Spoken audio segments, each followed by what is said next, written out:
So, hello, Mike. Nice to see you again. So, your next project is the next Command and Conquer. What is the main improvement or the main thing about the new Command and Conquer? So we are really excited to be working on the next gen Command and Conquer. I'm a Command and Conquer fan from way back, and to be working on this franchise is it's a real honor, and it's a ton of fun. So for Command and Conquer 3, what we're really working hard on is a great single-player campaign. Is gameplay that is woven together with story to deliver many, many hours of an experience that just draws you in and immerses you into the game world. And brings back some of that C&C magic. Okay. One big thing you talked to me was the idea of the theater of wars. What's the main idea behind this concept? So a theater of war is a geographical area. If you think of an area in a country that has maybe 3 or 4 cities, a coastal area, it's basically a geographical area where you have a series of missions. So you're presented with a strategic map where you have a choice of the different missions that you can play, like the east coast of the United States or the southern part of Germany. And there's a theme to the theater of war, like you're trying to attack it and take it over, you're trying to defend it. And then all the missions take place in that area, and the choices you make about which missions you play have tremendous consequences for the gameplay and subsequent missions. Okay. In terms of gameplay mechanism, what is the big new thing in Command & Conquer 3?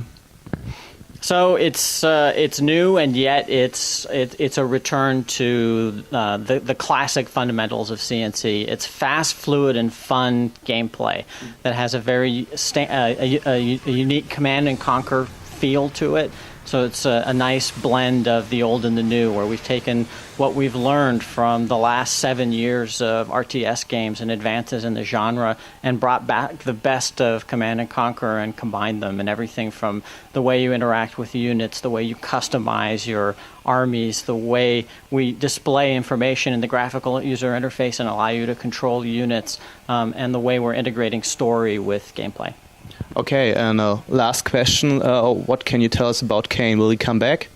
Oh, Kane is definitely back. So we opened Command & Conquer 3 with a great deal of speculation on the part of GDI as to what happened to him, and some people inside GDI actually think Nod is starting to fall apart, but that's not true at all. They are hatching a plan, and Kane is in control, and he is back.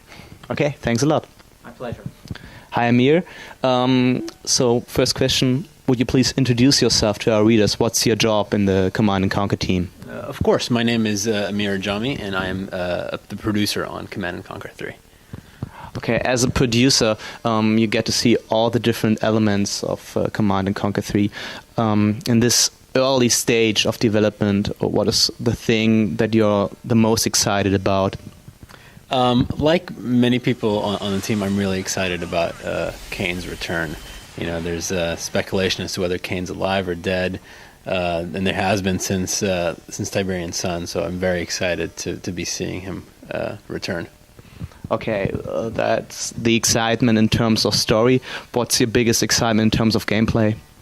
Oh, in terms of gameplay, there's we're adding so much depth and what we call command and control into the game that just getting your hands with the units and moving them around is going to be so different than previous games that we've done, like Battle for Middle-earth 2. So we've talked to you previously about things like suppression, about take cover when units on their own will try to seek shelter next to cars, next to other objects while they're in combat. Things like suppression, where they automatically get close to the ground and get attribute modifiers. All the different abilities that units can do, like the jump jets for the zone troopers. All the upgrades that our tanks have, like the rail cannons for the mammoth tanks. All the different takes on classic units like the new Orca, the new mammoth, and just revisiting C&C as a whole. Okay, last question. One of the biggest complaints of German players for Battle for Middle-earth 2 was the shortness of the campaign. Will you change that in Command & Conquer 3? Definitely. You know, as Mike mentioned earlier, we're focusing heavily on our single-player campaign. As you know, we have 3 total campaigns, and each campaign is broken into a theater of war.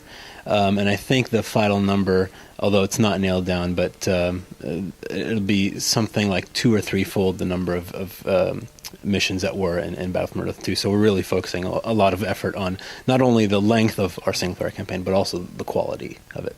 Okay, thanks a lot.